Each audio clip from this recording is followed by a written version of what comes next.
Globespan is a Guyanese dialogue moving towards the realization of one nation in one Guyana.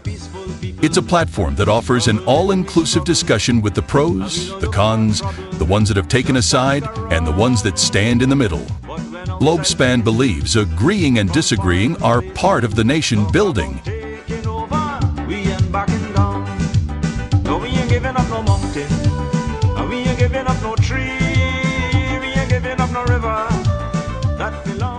Globespan believes that every Guyanese voice is part of the nation building. As we span the globe for voices from the diaspora and those living home, we stand on our commitment that we are all Guyanese working towards one nation in one Guyana.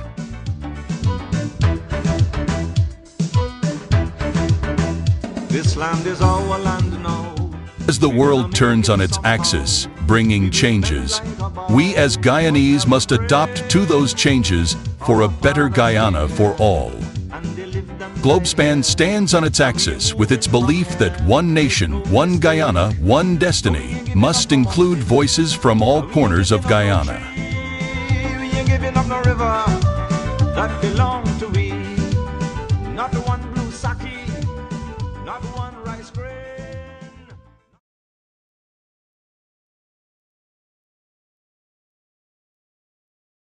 Good evening, ladies and gentlemen, all our viewers tonight. Welcome to Globespan 24/7, another one of our programs scheduled Wednesdays and Mondays. We have with us tonight Mike Singh. A couple of setbacks for tonight's program. One, Professor Dr. Blackman is called away in some urgent family matters. This just popped up late this afternoon, so we were not able to get a replacement for him. And Mr. Leland Roopnarayan is having some technical difficulties on his side. As soon as he could get that resolved, he will be joining us tonight. But once again, my fellow Guyanese and all of our viewers, welcome to Globespan 24/7. Mike Singh is no stranger to you guys. He's been around in the security field. He's been around in the telecommunication field as a consultant, and has certainly been on this program at Globespan 24/7 very frequently. So while I'm making this announcement, I would like to request that do share the program, share the link, the YouTube link or the Facebook link, whichever one you're on, share it with your friends, your family. We certainly want to be able to continue to expand on the Globespan 24/7 platform. And it is a platform that's been around for 6 years, offering a community service for all voices. The platform invites all political parties, civil and religious leaders to share their opinions and address concern. You could contact us at Globespan 24/7 by calling us at 631-782-8694, or you could email us support@globespan247.com. Mike Singh, welcome again with the program. I know you wanted to start off by having a moment of silence for the loss of the lives in the accidents a few days ago. So, Mike, maybe you just want to touch on that, and then we could start off with the program. Yes, good night, everyone. Good night, Nohar, Devin, and the people of Guyana. Last week, Guyana had what I call a volley of senseless deaths. I'd like to highlight the young man who worked for Sankar Brothers, who hails from Good Hope in the east coast of Demerara. I was fortunate to go and meet with the family on the last night of the week. A young guy in his 20s, he was a budding entrepreneur. He put passion and love into his work. And I must tell you, Nohar, never before of me going to any wake house in Guyana did I see as much as 1,000 persons at this wake in Good Hope. There was a second wake at his mom's home in LBI. I didn't know where that is located, or else I would have shown up there. But I'd like to extend, on behalf of Globespan, deepest condolences and sadness to the mother, the relatives, the father of the bereaved. The young man was a starting employee of Sankar auto colors. I met Mr. Sudhir Sankar, who actually knew my late father-in-law, knew the family well, and you could see the pain in him that he lost a great employee. That very night at the wake house, we were informed that a young professional from Alexander Village who was returning from a funeral in Mahaika, he lost his life by crashing headlong into a truck.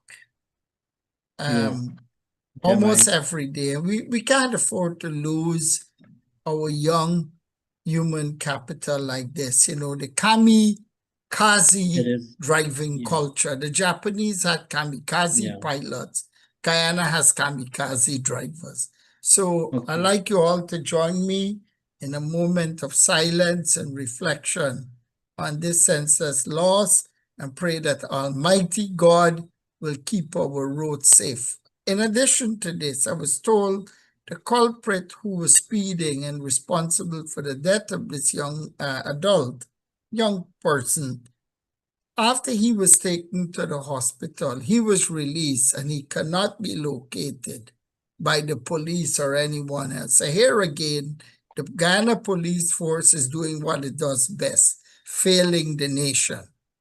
And they really need to check themselves in for thorough sorting out. So this might be another senseless loss of life and no justice. I hope the Attorney General will awaken from his deep slumber and do something meaningful. So let's do the moment of silence. Thank you, Mike. Yes.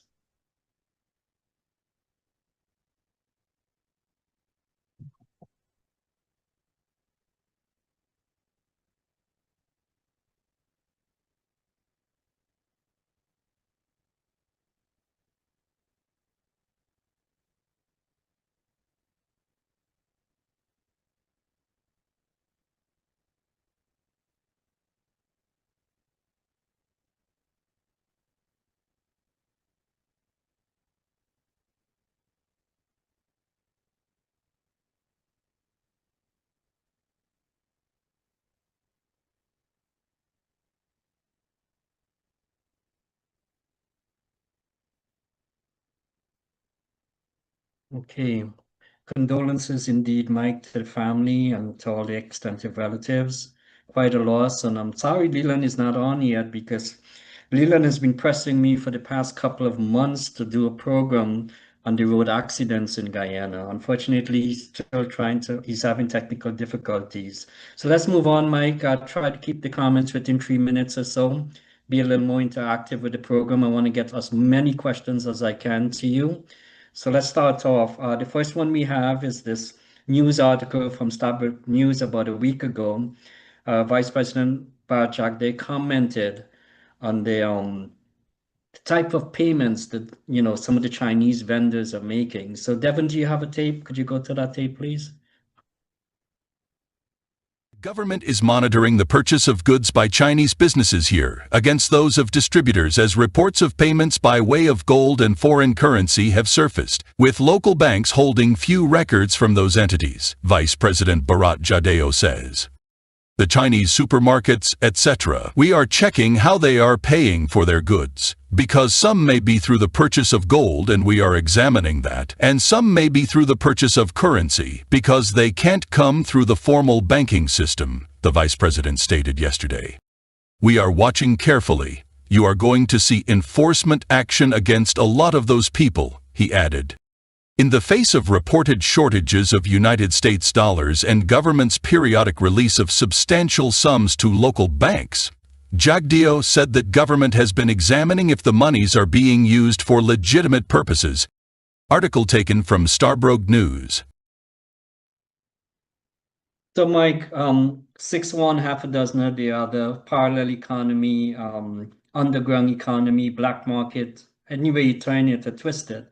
What do we have here, Mike? What is going on in Guyana? While the two main races are going at each other, we are having situations like this unfold. Go ahead, Mike, give your comments on it.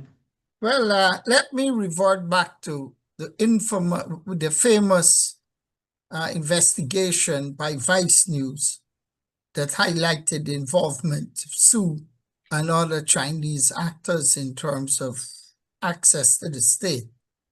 They say there is no smoke without fire.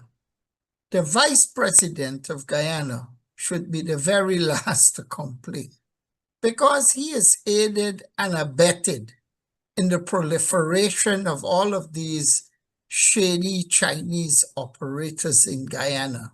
Let's start with the Guyanese gold mining companies.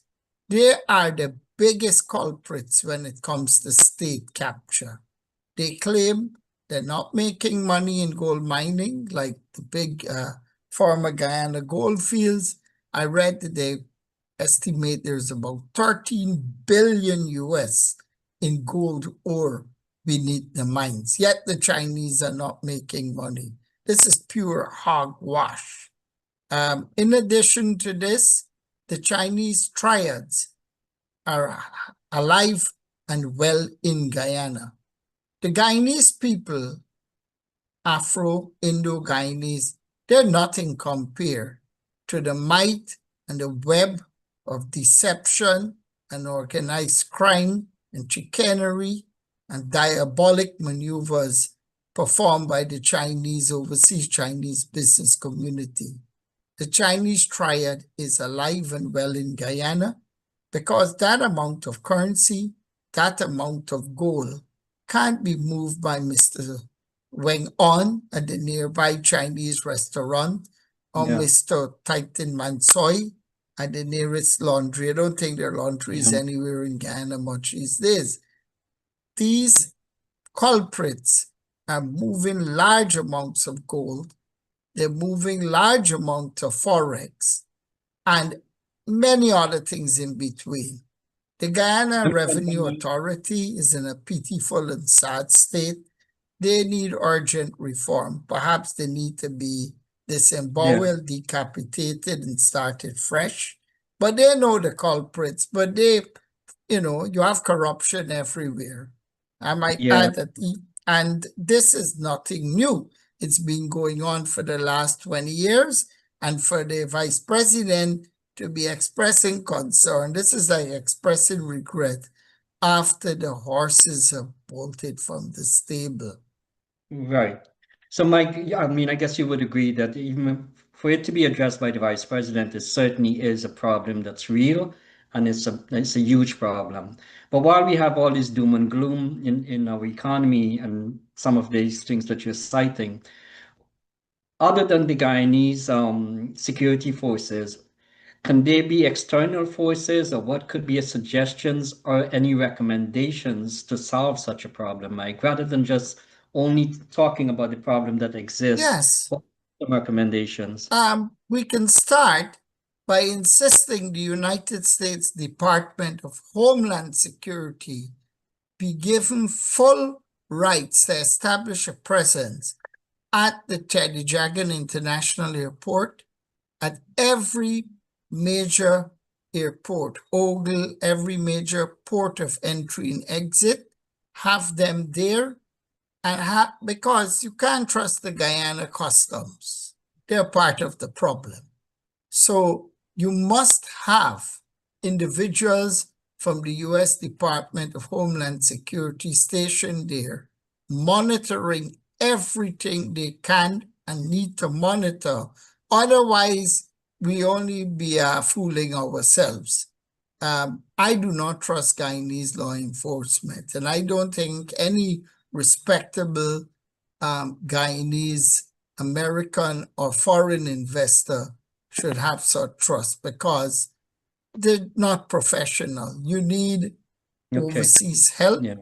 You need critical and urgent and brutal reform of the Guyana police force because they're part of the problem. They're the mecca of corruption. But Mike, you'll agree that not all of them, Mike. You will agree it's not all of them. I'm sure there's good men and women within the security forces as well. No, not the army, the Guyana police force, Brutus et al. So Mike, I mean, we want to be hopeful too that there are good folks out there as well that we could call upon sometime in our future. Hope springs eternal. Yeah. So I just want to advise our viewers again tonight. Dr. Blackman was called away on an urgent family meeting, very important to his family. So this came in at the last minute. And we do have Mr. Leland Rupnarine. I think he finally has overcome his technical issues. Leland, could you hear us? I'm hearing you very clearly with no video. That's okay. We just need your voice, Leland. It's okay. We don't want to see your handsome pictures. But I'm sure you're going to get the video in a few minutes. Yeah, Leland, yeah. just to bring Start you the up to, video, yeah. were you able to catch the part where we ran the tape on the currencies that are being used by some of the Chinese businessmen? An issue that was addressed by Vice President Jack Deere last week, Thursday. Were you able to see that tape? I didn't see the tape, but I read it in the papers about the shortage of foreign currency based on the buying up of this currency, and they're saying money laundering and a lot of smuggling of money. Any comments there, Mike? Sorry, Leland, on that topic? Well, Guyana has truckloads of foreign currency, and it's like it's a contradiction in terms that we do not have foreign currency available in the country, as people have a lot of transactions to do, and they've been held up for a long time. I have a personal friend who sold his house about 200,000 US. After 6 months, all he could get is 20,000 US to come to the United States. That's a shame, right?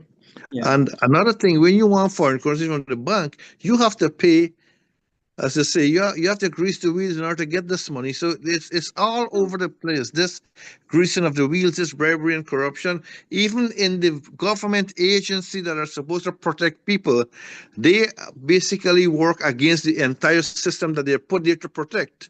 You're there to protect and serve, but you end up just, as the Guyanese, in Guyanese parlance, you just fill in your pockets. It's a sad state of affairs in that country. Okay. All right. So Leland, allow me to just make some comments on Globespan here. To all of our Guyanese brothers and sisters, do help us to achieve our goals. Every week we have been putting out these programs for the past 6 years, and we are trying to build a society that's much more informed from all sides, a society where one can change from within so as to affect changes on the outside, a society that can reason together, a society that can work to keep hope alive. Our vision is a country where its moral and ethical compass are directed by the word of God. Help us build a Guyana where all Afro, Indo, Amerindians, and all other races value each other as equal human beings. Imagine a Guyana where her wealth becomes your wealth. I'd like to also welcome Mr. Colin Singh from Canada, a very faithful viewer on our program. But gentlemen, I want to request something from both of you tonight. I think we all are aware and we all appraise of many different problems our nation face, and both of you have started off, tonight's program identifying some of that. But in the context or in the process of identifying some of the problems that we are having, let us try to bring up some solutions, some suggestions, some hope for the people, because if all we're going to be doing is talking about all the negative things about Guyana, there's no way we're going to find any way to move forward in a positive way. So my next topic, really, it's a little contradiction of what I just said there, but it is the reality of what we are facing. But in seeing this reality on this next video, which leads us to the state of affairs leading into election, it's a video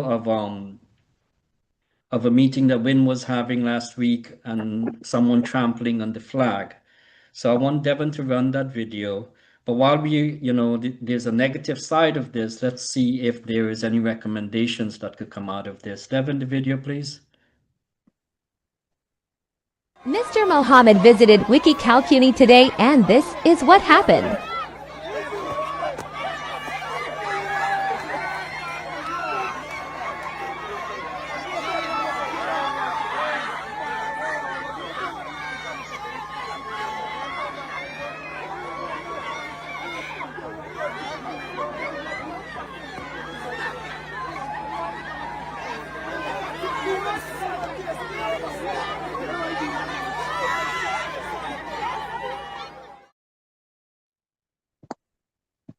Mike saying, what do you have to say about, this type of incidents and behavioral patterns that we're seeing leading into the election?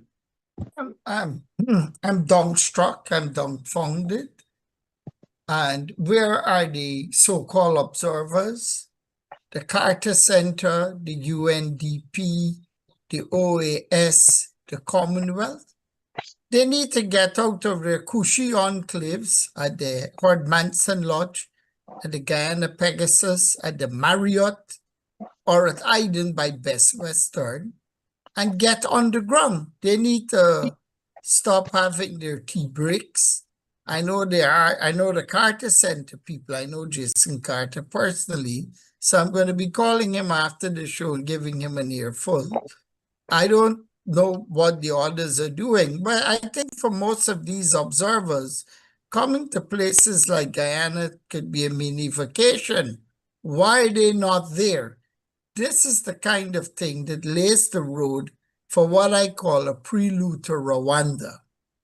They had absolutely no right. I hold no brief for Mr. Mohammed. I don't belong to any political party. But insofar as to Mr. Mohammed's right to peacefully move across the country, to peacefully articulate his message, free from fear, free from intimidation, free from politically inspired violence, I defend that right. As Voltaire said, I may not agree with you, but I will defend your right to be heard. And Voltaire, as we all know, was one of the principal fathers of the French Revolution.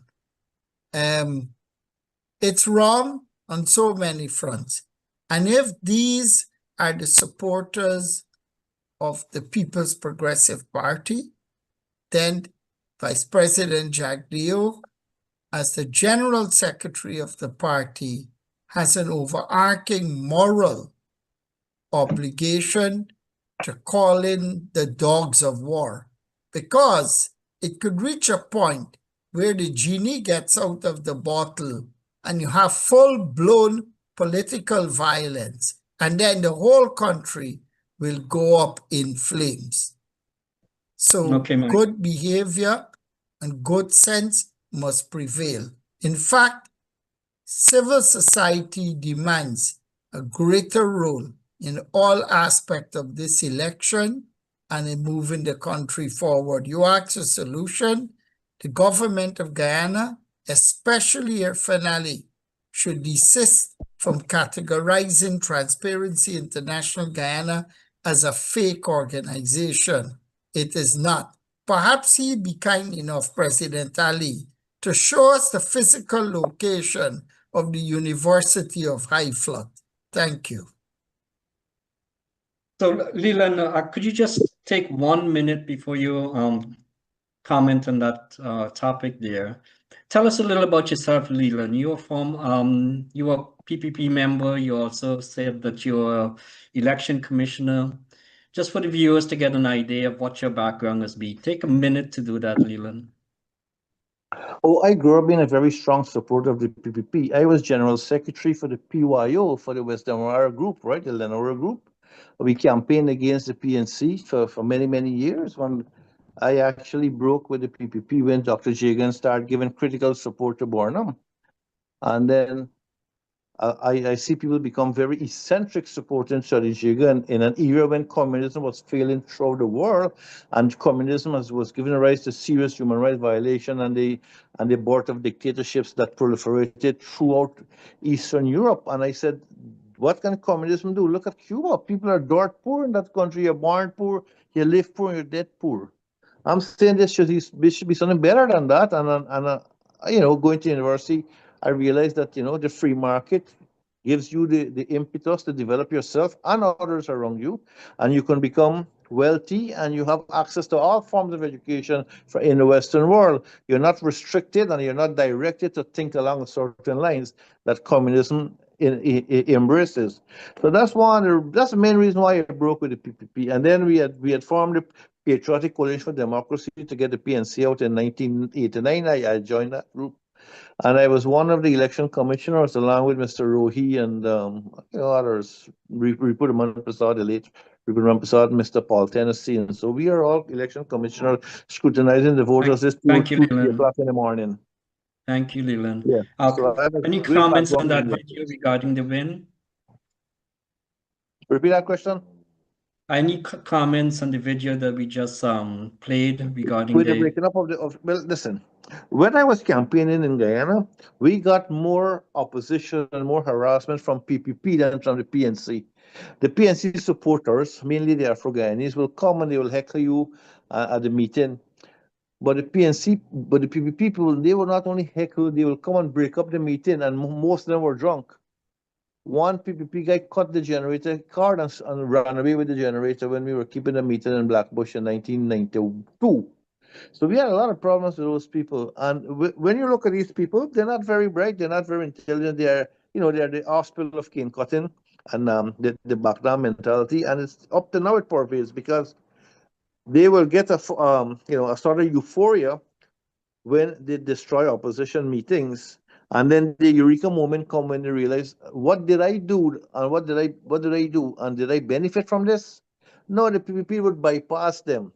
The PPP would use them to do their dirty work, and when the PPP wins the election, the PPP will not even look at them. And the same goes for the PNC too. They will use the rank and file people, the public service, military, paramilitary, police, and others to to disrupt meetings and to maintain some form of strength for the ruling party. And when the elections are over, they're all back to square one, as you say, they gone back to the hungry belly life in Guyanese terminology. any recommendation, Leland, for the people? Any recommendations?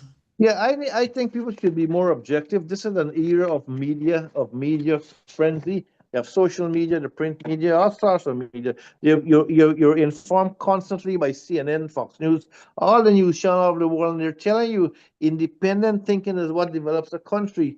If you look at a developed country in the world, all of them, all the developed countries will have a freedom of expression, a freedom to choose your leader, and a freedom to choose whatever career you want. Not so in third world countries where when you win an election, for example, well, let's confine this to Guyana. When you win an election in Guyana by one seat, you rule like you're the king. So President Ali is not really President Ali, he's King Ali. He wins the election by one seat, and guess what? 48% of the population that didn't vote for him are deemed non-worthy of getting any form of support, especially in the field of contracts. And then the same thing happens to the PNC when they win the elections too. They win by one seat. Okay, so Leland, your takeaway from your comments really is that there should be more independent thinkers, especially in this age of By technology. saying these things, I was going to say, no matter who you put and where you put these people, right? Guyana will still be in, as we say, back to square one, because unless there's a constitutional change, whoever wins the presidency controls the entire country. And we'll get to that, Leland. We'll get to Yes. that. So I want to move on. Mike, this question was not on my list, but it's something that was posted by Mr. Rohan Ruplal. But I want to read his comment here, and maybe you could just comment on it. Rohan Ruplal commented, "Why don't you guys ever talk about the massive progress and the developments taking place under the PPP government? You're always the bitter gripens, if I could read that correctly, and primarial pre-sympathizers stuck with your PNC negativity." Mike, well, I just want to preface a comment there to Mr. Rohan too. Massive progress and developments, and if those massive progress and developments are consistent to the progress and development of the people and also of the poverty rate. But having said that, Mike, would you want to comment? This was not on my list, but I want to give Rohan a fair chance of addressing Well, what he first, thank you. First and foremost, roads are being built, but the quality is highly suspect. There are many examples of even the so-called Heroes Highway collapsing on the very edges. And Leland, being in construction, he can attest to this. I'm pretty sure he could look at it from 20 feet away and give you an in-depth analysis. There's no total quality management, no Kaizen in Guyana. Different persons are given pieces of a contract here and there, and things are done haphazardly. There's no quality control. People are just given contracts, scams, paybacks.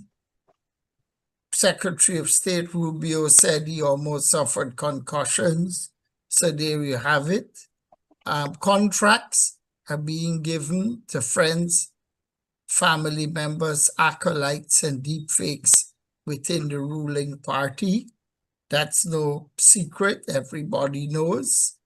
And the 2% live high on the hog, and the rest of the people must put up with the negative impact of a 75% increase in the cost of living. In Guyana, it costs you 5 times what you will pay for basic necessities in Miami, Florida. I don't know how people are making ends meet, but even Adam Smith, the great Scottish economic theorist, will be at his wit's end. Obviously, this Mr. Ruplal, he might be a troll, I don't know. Obviously, he's a surrogate, a sycophant, and a mendicant of all that's wrong in Guyana. And he really needs to do some spiritual introspection. Thank you.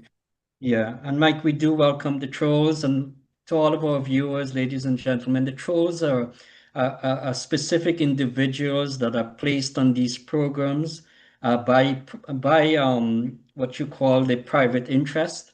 They want to be able to project an opinion or to discard any other opinion. So these are the trolls. They're paid. Most of them are paid actors, but we welcome them because one of the things that Globespan is trying to do is to bring in a conversation from all sides, even the critics. So that's why I read Mr. Rohan Ruplal's comments. And I want to go to Leland. Leland, are you there? I don't see you on the video. I don't know. You connect me to the video because I'm seeing you guys, but I'm right here. Okay, any comments there on what Rohan Ruplal posted on the massive progress and developments taking place under the PPP government? Well, Mr. Ruplal has a view, and he's entitled to his view, and there are a lot of developments going on under the PPP government. But you have to compare the development to the constraints that development brings to the people of Guyana. For instance, you may have a very nice road, which has come too little too late because Guyana's vehicular traffic has outlived its road structure. Just like how Guyana's population has outlived its water supply and electricity supply, we have that situation here with the gentleman. But he is right that the RPP has been building a lot of roads and getting involved in a whole lot of development. But ask yourself this question: what's the use of having all these development when this cost of living has tripled in the past 5 years under the PPP? The breadbasket of the Caribbean, which Guyana was once called, has become a basket case now. And our garden city is more or less a garbage city. And the one professional police force that we call the Guyana Police Force is aptly now named the Ganja Police Force. So there's a whole lot of things wrong with that country. How can a land of many waters don't have water to out of fire? The fire hydrants don't have water, and most comical, we are importing water to drink. Right. So Mike Singh alluded to that, the cost of living, etc. And one of the questions I had for Professor Dr. Blackman tonight, given the fact that he is a numbers guy, he's a guy, mathematics was the cost of living versus the increase that the government has announced an 8% increase of salaries. Now, if someone is making an average of $150,000 a month with an 8% increase, that's about $12,000. $12,000, and if you factor in your tax rate, approximately about 25%, you're down to about 9,000, and from 9,000 you factor in your inflation rate. Now, the inflation rate is hard to determine, and this is a topic that we discussed on Globespan last week. The forthcoming of information, or the visibility of information, or the availability of information is being very much a challenge so much of a challenge that Christopher Ram has gone to court twice on this. But going back to the inflation rate, if you to factor in the inflation rate, now based on what you guys said, and I think Devin has a tape on that as well, where the price increase has been so significant that it totally wipes off any sort of an increase. I mean, just to use a 3% inflation rate, they're saying it could be 2.9%. You're still down to basically next to nothing on this increase. So I don't know how in any way this increase could affect the livelihood of the people. And that's one of the things that Globespan is trying to bring out is what is this for the people? What are the people's interests? What are the solutions for them?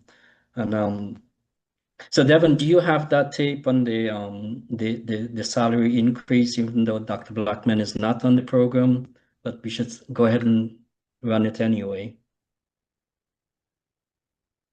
Finance Minister Dr. Ashni Singh on Friday announced that the 8% salary increase for government workers will be paid together with July's salaries. The increase will be paid to all public servants, teachers, members of the discipline services, constitutional office holders, as well as government pensioners. It will be retroactive to January 1, 2025. Per a multi-year agreement signed last year between the Government of Guyana and the Guyana Public Service Union, GPSU, all public servants are to receive their 8% increase this year.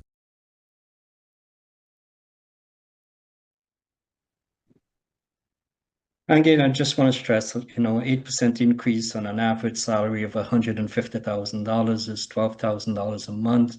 If you factor in the tax rate, inflation rate, pretty much down to $2,000 a week, which is keep basically everyone that's on the public sector payroll pretty much in a dependency economy. And in this age, with this type of influx and with the oil and gas sectors, it is difficult to understand why is it that we are still in a situation like this.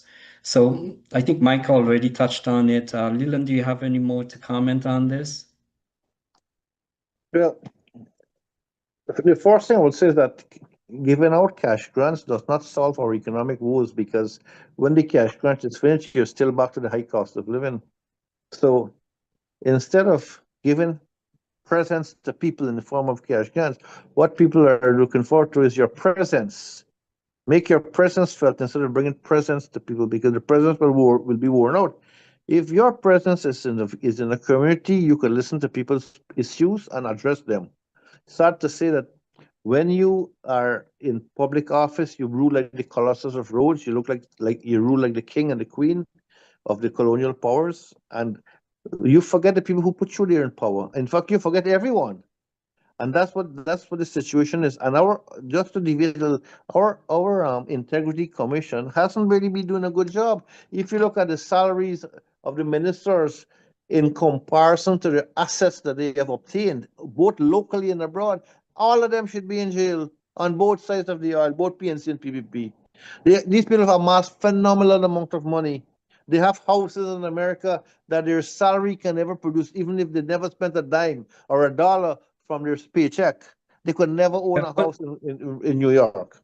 Yeah, So I understand, Leland, there's the problem. yeah. Any recommendations, any comments towards Like any I had told the vice president one-on-one, you need a parliamentary oversight committee to monitor public spending and to monitor public quality of work as well, because you're using taxpayers' money, and you just say to a contractor, here is 100 and here is 900 million, Mr. Critic, go and build a pump station.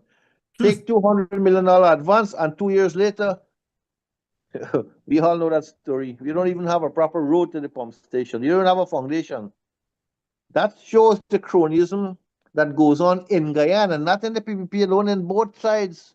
They're both cronyism in that country, and unless there's a constitutional change with a very independent body to monitor contracts, forget the procurement commission. The procurement commission is like Mansour Nadir. They're both an extension of PPP power. Unless we have that to monitor the expenses expenditure and the quality of work, Ghana will never make progress. No matter who you put as the leader of that country, unless you're guided by a constitution instead of a one-man whimsical idea, you're not going to go anywhere.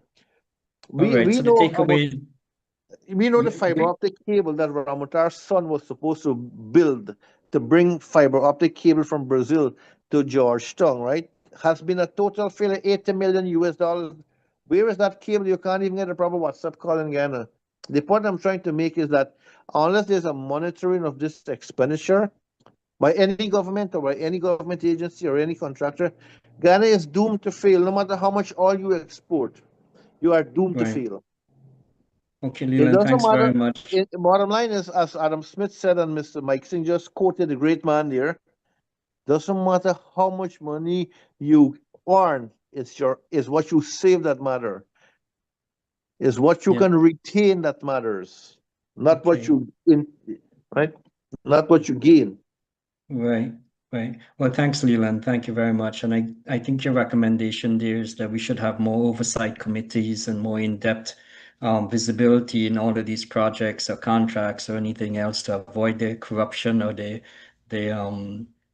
the accusation of corruptions. So that leads me to an announcement that I want to make for Globespan, and I really want to be able to express to all of our Guyanese brothers and sisters and all concerns that we're trying hard to keep a mature, civil, and diverse conversation in Globespan. We don't have all the bells and all the whistles, meaning there's no shouting or colorful languages, just reasonable discussion. And what we all agree on is to disagree. We want to be able to question each other. We want to be able to disagree with each other. And we want to be able to look at the criticism as another way for us to get information. And I mentioned before that I believe that came from Dr. Miles Monroe, that criticism in itself could be information for us to become a better people, a better nation, and a better country. So help us to share the message of hope. Do subscribe to Globespan. Once you subscribe, you'll be notified once we go live. We do have a very substantial also YouTube viewers who we welcome every week with us. And certainly we want to be able to grow this type of product. You know, I ran into a fellow last week and he just pulled me aside and said, "You were at Globespan?" I said, "Yeah." And he just went on to explain to me that how much Globespan has been a program that he looks at because he feels that Globespan has been more fair, more balanced. We have a diverse conversation. We bring in the Afro-Guyanese, the Indo-Guyanese, and so to a certain extent, we invite everyone else to come on Globespan. So we want to keep with that. I want to move on to our next topic. Our next topic is, I want to touch a little, Mike, we touched on this last week, and the reason why I'm going back here is that it's essential that we have a political atmosphere where everyone could express their opinions, agree to disagree. Everyone could express their views and, of course, their political choices for a party. But what happened last week with the congressman and congresswoman being tweets were literally crafted for them to send out that when political leader Azadin Mohammed was linked to Maduro, what would be knowing the U.S. landscape as you do, Mike? What would be your comments on those tweets that went out from those the congressman and the congresswoman from Florida? First and foremost, I know both congressmen, the three main Republican congresspersons in South Florida personally. I know former Senator Rubio personally. I worked in his very first and subsequent campaigns. I know Maria Elvira Salazar. I know Congressman Jimenez, Congressman Mario Diaz-Balart.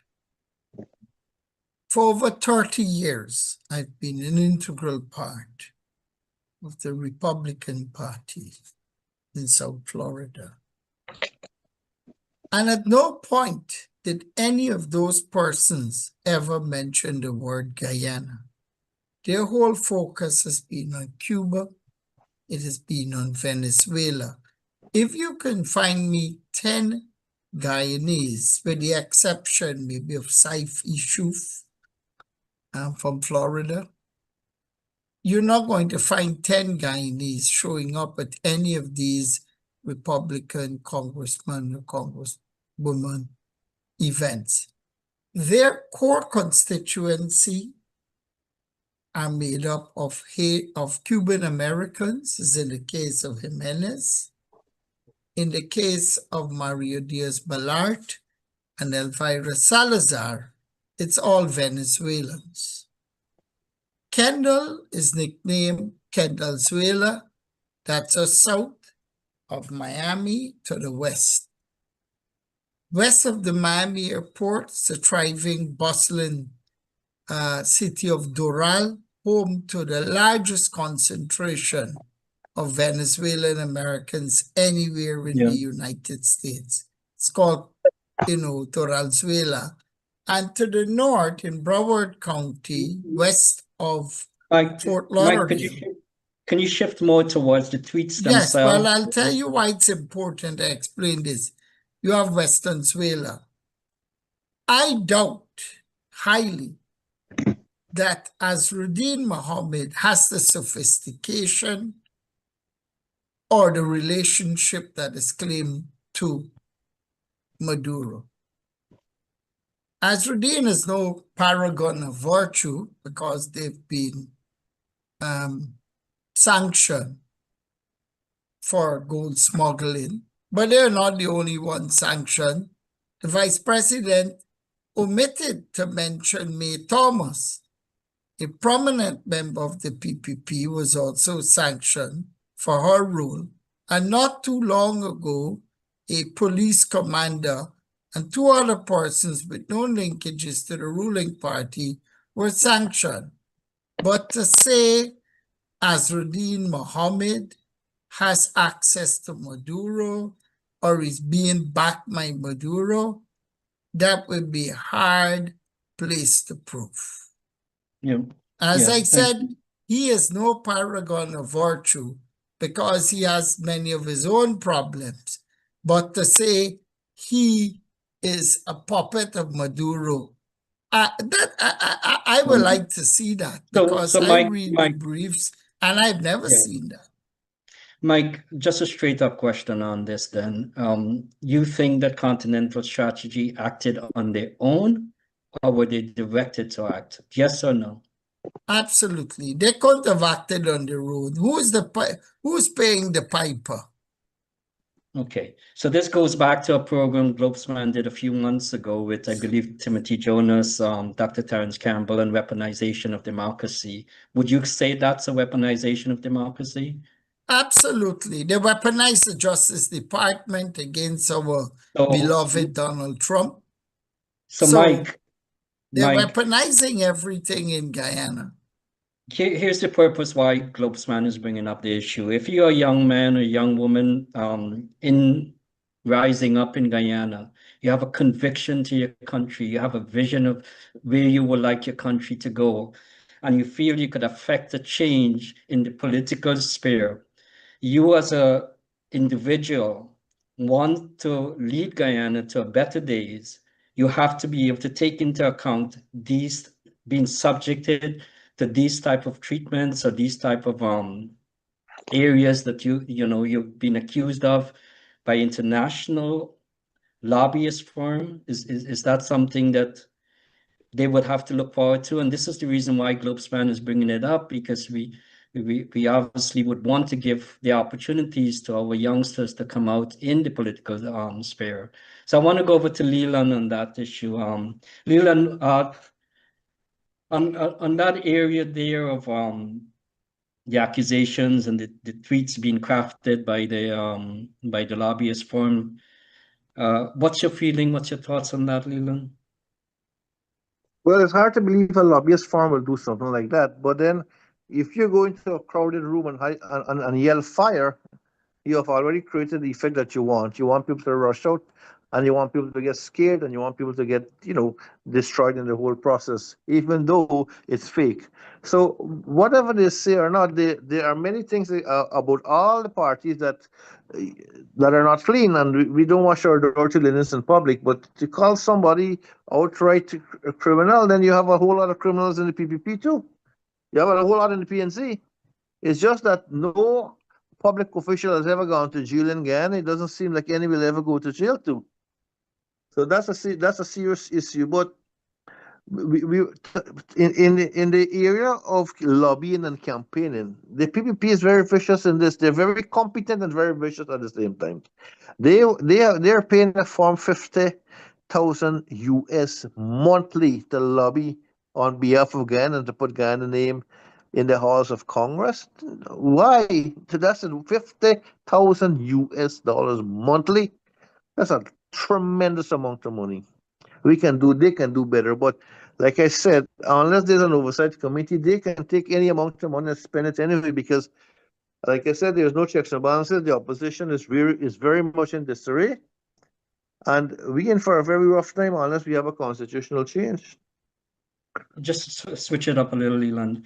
Mr. Amal Khan, you guys talk about corruptions. Show one example of corruption, and I'll take it to the police. What would be your comeback on that, Leland?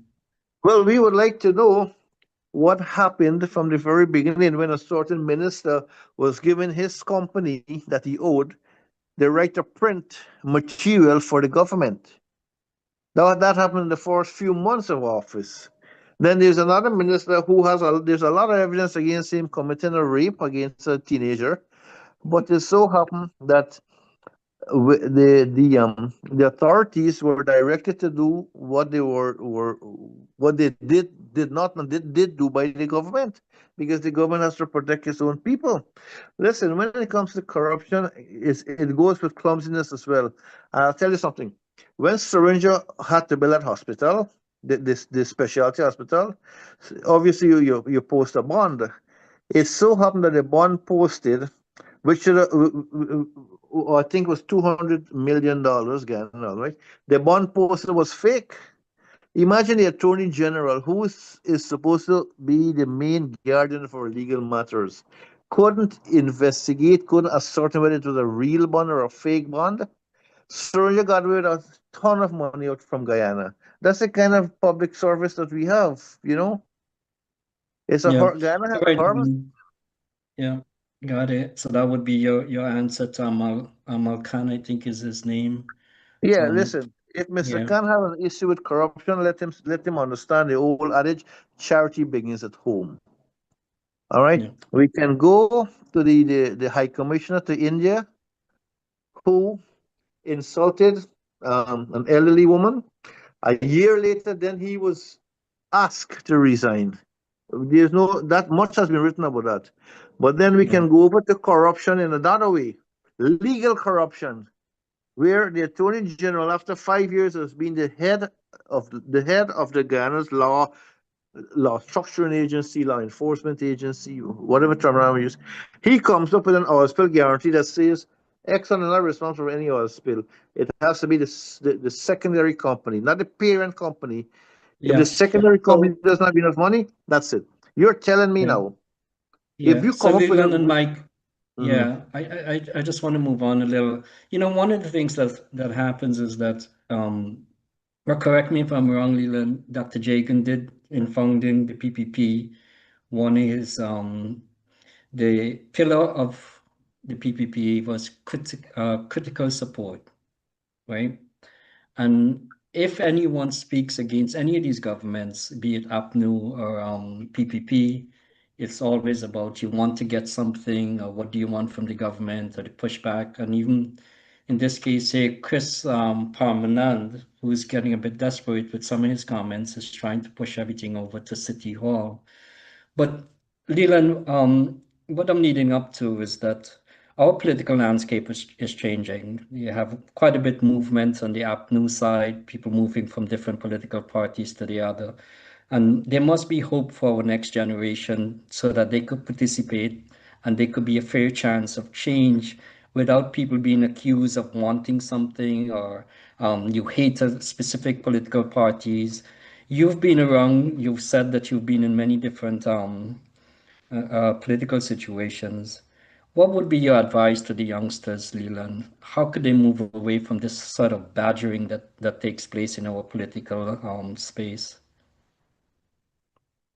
They're tremendously strong shackles for the young generation to break out of Ghana because there is this culture of corruption that if you don't pay somebody for something, you don't get it. Personally, I know people who wanted a water meter and and an electric meter for their house that pay a bribe to install a meter, pay a bribe to buy the meter, and pay a bribe to read the meter. And we can go on and on about this thing. This culture of bribing in Guyana, it started in the Burnham days since we were bringing flour and peas, and it continues up to this day. Even worse now, the Transparency International ranks again at very, very poorly when it comes to corruption, and it is estimated that 40 cents out of every dollar that is expended from the public treasury goes into the pockets of a lot of people instead of towards the work that is supposed to be done. That's a lot of money that's been going away from the main purpose of getting work done in that country. But then, from a political perspective, Ghana is a strange country. It's a country where you legally elected dictator. When you vote for a party, you don't vote for a president. You vote for a whole list of people. And when they win, that whole list becomes very powerful. And the president, if he wins by half a seat, becomes the Lord and God Almighty of the country. Yeah. We Okay, had, Leland. and that's why I said constitution has to change. But what you find is now is the PPP with a self-anointed oil minister, a man who never studied oil but called himself the chief oil minister in Ghana, the vice president. It's an overcompensation because they have to appease Exxon to the point where you can say they're in the same bed with Exxon. How can Okay, you Leland. override a judge's decision? Okay, Leland. Mike, what I'm trying to bring out is some encouragement for the youths, right? There's been a series of events that even Mohammed has been going through.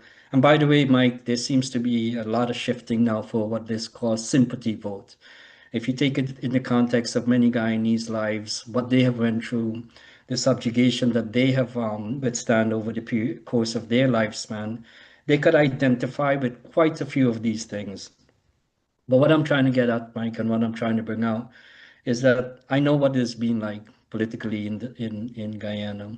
But what can the youths, what can we say to the youths out in Guyana who are very quiet? They're very quiet for reasons. You know they're quiet because if they start speaking out, they would be subject to the badgering, the accusations, and all the different things that will be thrown to them. But give them some encouragement, Mike. Let's hear from you. They have to organize, they have to vote. They can't be afraid, they can't be lulled or called into silence, right? The eternal leader, as they like to call the head honcho in the PPP, can't live forever. None of us can. And we have to give an account to God for our sins, our shortcomings. The young people, they are not interested in race-based politics. They're interested in the WIIFM. You're familiar with that? WIIFM? What's in it for me? They want to have a better quality of life. They like to know the children can have a better quality of life. But the draconian laws of the country have been used to jail people. But, they say there's going to be always a calm before the storm. You talk about Asruddin Muhammad. Maybe he's a necessary evil, right? In the grand scheme of things. Maybe there's a reason he came to the fore, to force change, to help people to become conscious of their situation, and to awaken in people that they don't have to take it lying down, bending over, kneeling over. You have to resist.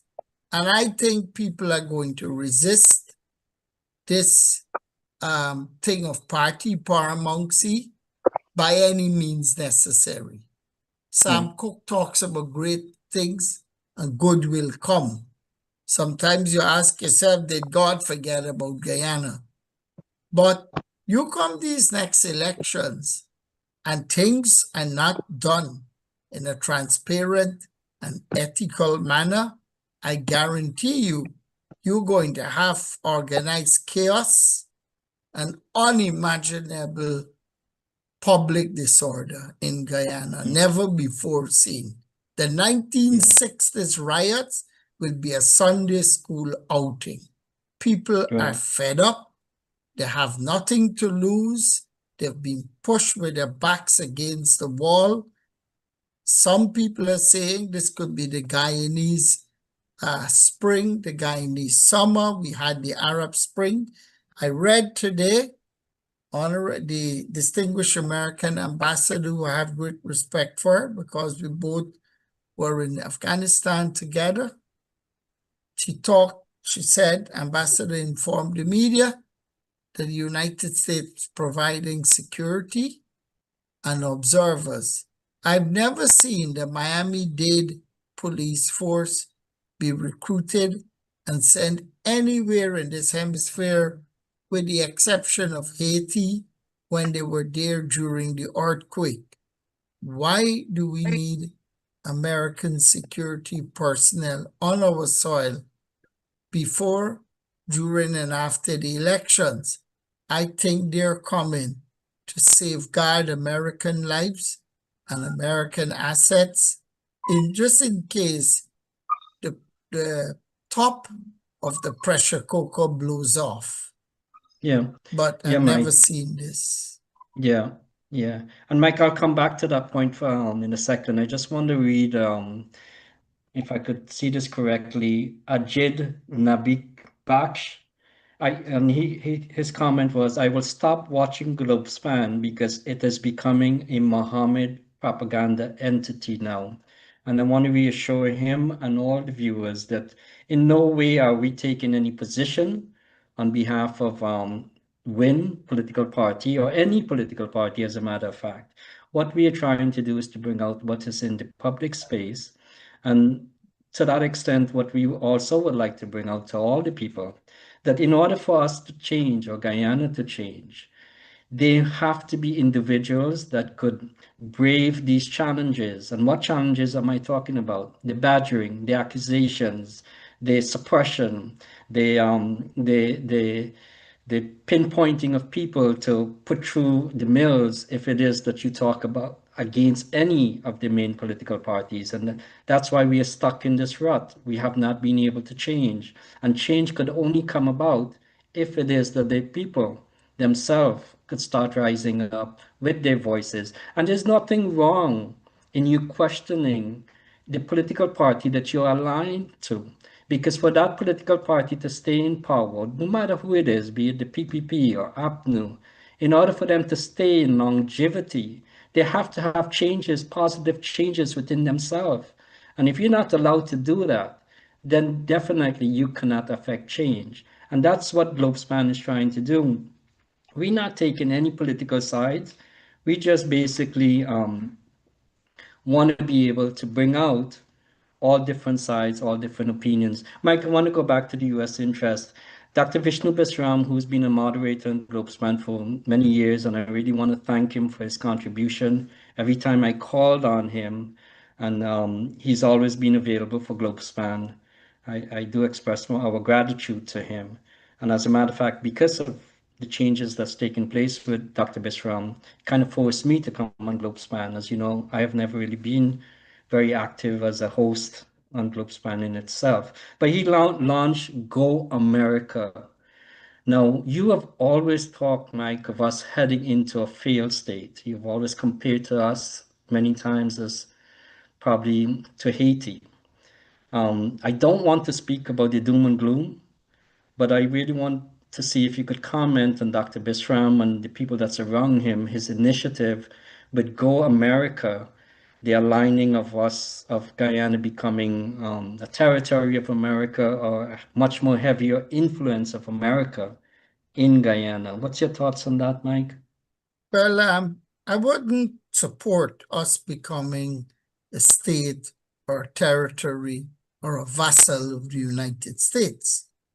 But I do support us having closer military and security linkages with the US, and would go as far as to support the building of an American military base in Guyana as a bulwark against mainland Chinese expansionism into this part of the world.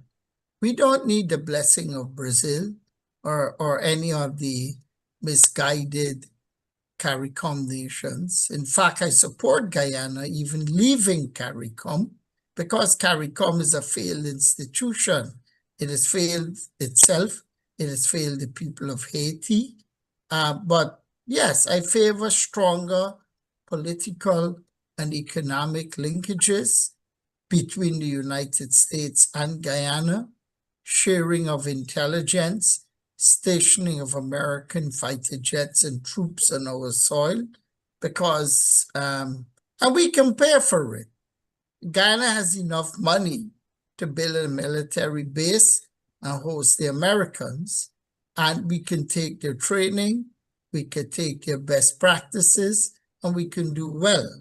But we also need constitutional reform.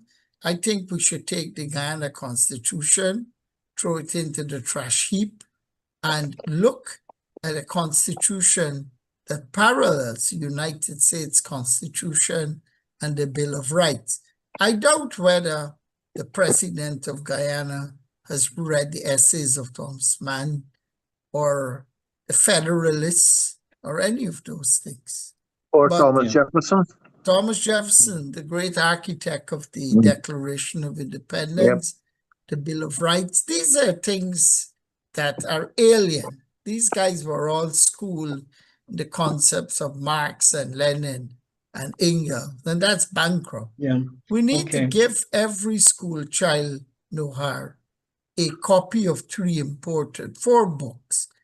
Animal Farm, 1984, Brave New World, and Atlas Shrugged. Animal Farm in 1984 were written by George Orwell more than 70 years ago. Brave New World by Aldous Huxley, and Atlas Shrugged by Ayn Rand. I think if you put that in the hands of our school children, it will open their minds, will help them to think for themselves, and will create a tsunami of positive change. People in Guyana do not need handouts. They need a hand up. They don't need pity. They need an opportunity. And they don't need aid. They need trade. As Leland said, cash grants, it becomes a cripple. What happens when the economy goes south and you can't provide all these largesse and payouts and handouts? What's going to happen? People are still going to be poor. So you need to equip them with the skills and the necessary know-how to compete in the global economy. Let's not forget Gaisuko. That is a basket case. That needs to be privatized. Like tonight. A topic for another night. But early in the program, we could keep on going till 6 in the morning. I'm all set. Early in the program, we read a comment from Mr. Rohan. Why don't you guys ever talk about the massive progress and development of the PPP government? And there was a response from Mr. Ishmael Ben, and his response to Rohan was that, Rohan Rupla, progress has to be holistic when you speak on country. Big infrastructure and your people can't afford to have a proper meal isn't progress, it's oppression. So Rohan, as you could see, there are opinions from all sides. You have yours and Mr. Ben has his. And so I wanted to get his comment across as well in the program. Leland, all of you guys talk about constitutional reform, and yes, of course, that's necessary for country longevity. But constitutional reform is not a low-hanging fruit right now. I mean, you need to have 2/3 of the majority, etc. So keep talking about something that we need is okay, but Is it realistic at this point or juncture we are at in our country's history? So having said that, though, I want to go back to my question to Mike and want you to comment on it, on Dr. Bisram initiative with his political party, Go America, where he wants to align Guyana much more closer to the extent where Guyana becomes a territory, if I'm understanding him correctly, becoming a territory of the United States. What would be your comment on that, Leland? The first thing, I have a slight disagreement with Mr. Mike Singh on the input America should make into Guyana, because when a country starts giving loans and establishing military bases, they start controlling your country. China has done it with the Belt and Road Initiative. China owns the airport in Entebbe in Uganda. They own the port in Sri Lanka. China basically owns Pakistan now, because Pakistan is about $20 billion in debt to China, and we can go on. Now, if you want to think, if you feel that you could be secure by having a military base in your country from another country, think again. Guyana had the Atkinson base where the Timor is now. That was a jumping off point for the British Navy. The Philippines had an American base, and the American installed a puppet dictator, Ferdinand Marcos, there. Panama had an American base, and they installed a puppet dictator, Manuel Noriega. So you see where I'm going with this. You have to step careful when you want a military presence in your country. And above all, trade gives rise to political power. Economic power mushrooms into political power. The East India Company, the British East India Company, Dutch East India Company, got to the point where trade with the British, between the British and the Indians, got to a point where Indians had to pay taxes for the goods that they produce in their own country. And they had to supply the British Raj with a certain amount of rice and other grains, to the detriment of 4 or 5 million people that starved in the 1945 famine. 1941, I think. Famine. So you have to step careful when it comes to another country coming into your country and trying to dictate for you. Now, coming back to, we're talking about the constitutional change. We'll go back to that another time, but I'll tell you this. You mentioned a party called WIN, a new party.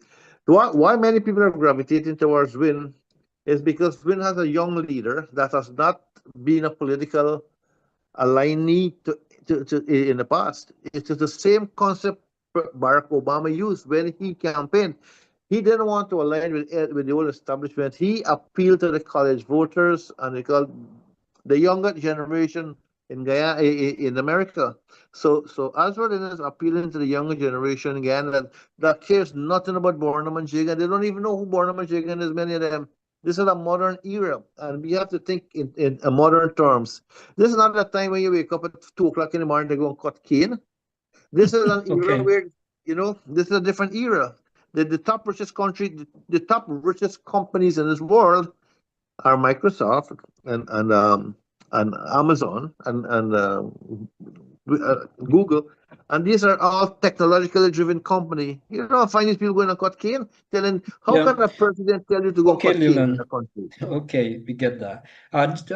Mike, just 1 minute on this one. They have to be good in all the political parties. Not everybody in these parties are bad. Be it the PPP, I'm sure they're good people within the PPP, good people within the APNU, good people within all the other political parties.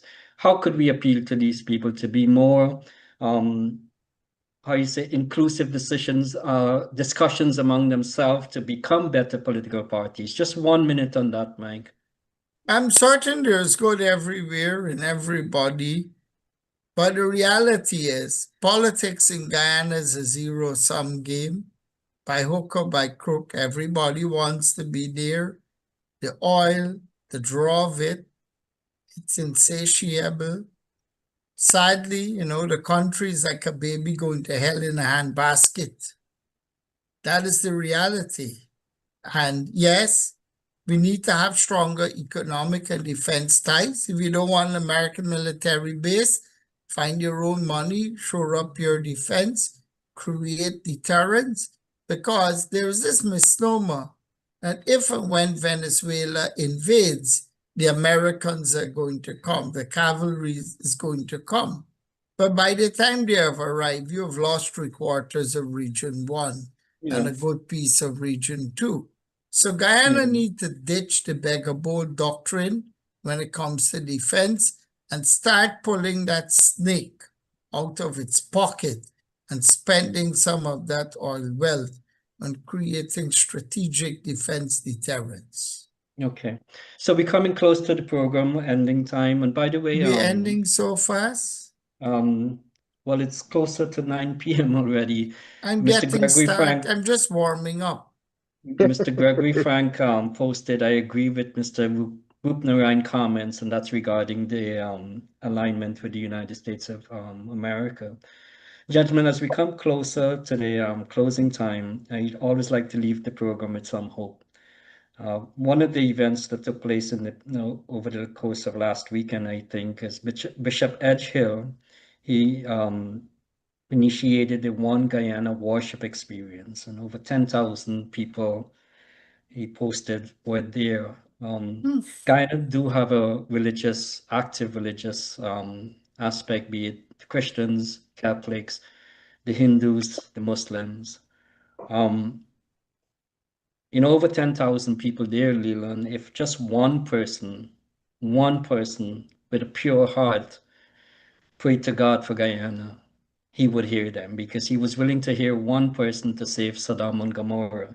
Leland, what would you say to the religious folks in Guyana? And this would be your pretty much coming close to closing comments.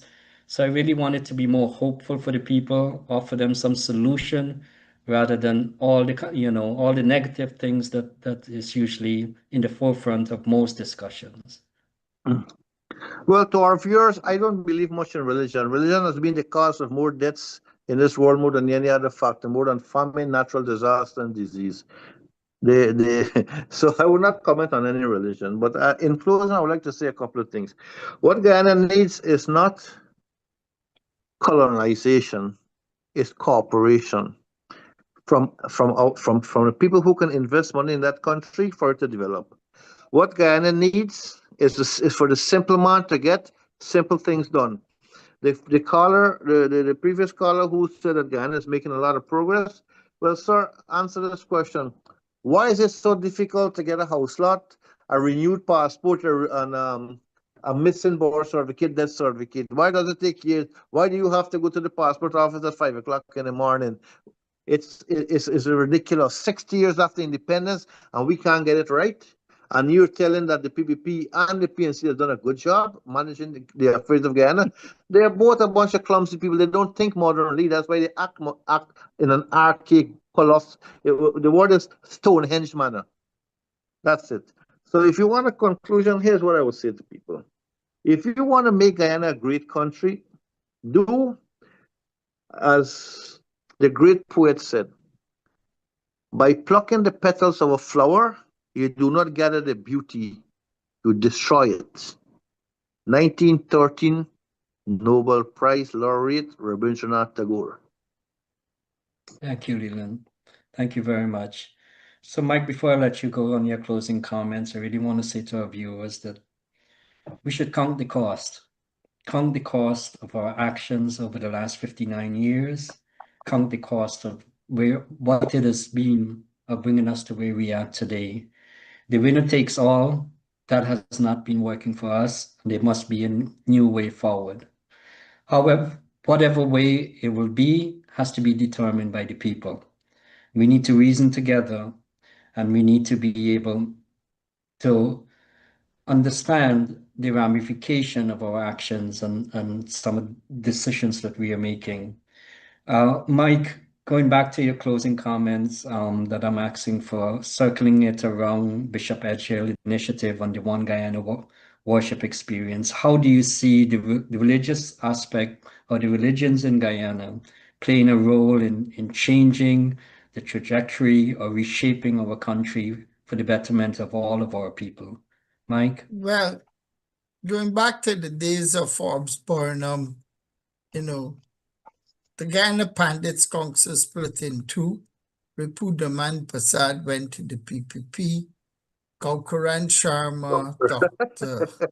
Harry, Pandit Hari Narayan Sharma, Pandit Rama, and then my grandfather, Pandit Chakori Maharaj, they stayed with the Guyana Hindu Parishad. They still haven't reconciled.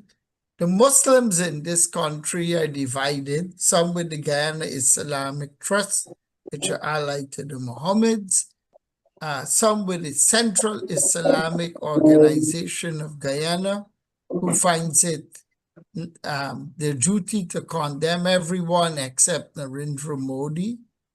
And,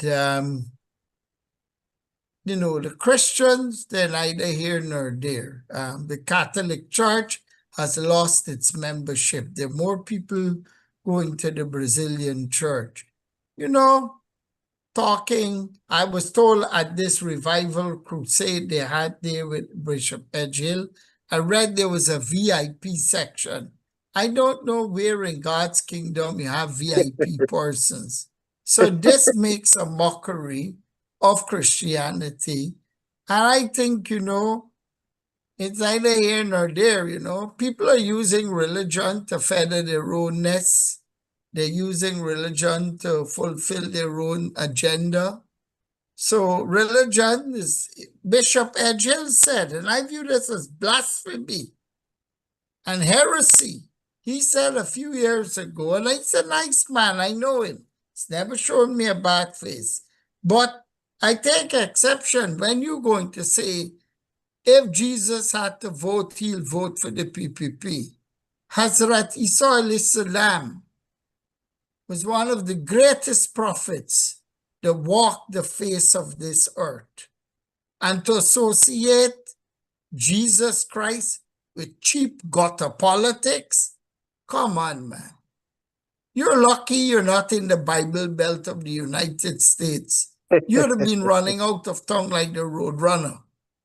So I don't take kindly when you take precious and important and powerful names like Jesus Christ, and to say that if he had to vote, he will vote for the PPP. That's so disrespectful to the memory and the great deeds of Hazrat Isa alayhi salam, as they say. But Mike, just should focus on that airport. 15 years and we still repairing an airport for 200 million US. And you could build a brand new airport for 100 million US, like Kazakhstan did. Yeah. Everybody in Guyana is being taken for a ride. And I would like to say, if Jesus Christ himself came to Guyana, he will be robbed of his cross and he will suffer a nervous breakdown. Oh God, it's Mike. not an easy place. Mike, I did ask for some hopeful closing comments. The hope I'm giving you tonight is that people have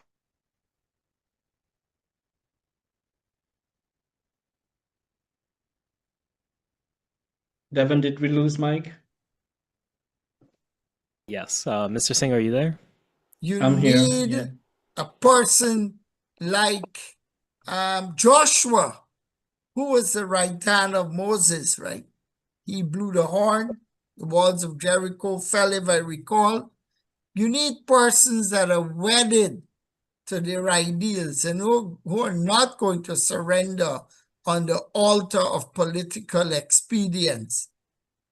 Transparency International gave Guyana a failing mark of 40 out of 100. Do you think this is registered on the minds of our policymakers?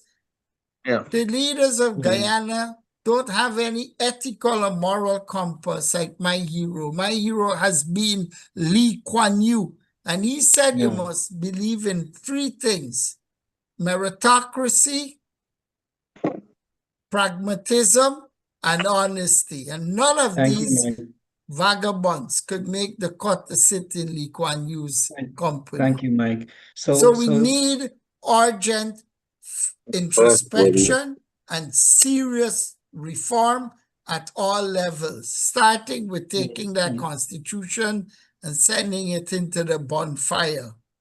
Yeah, Mike.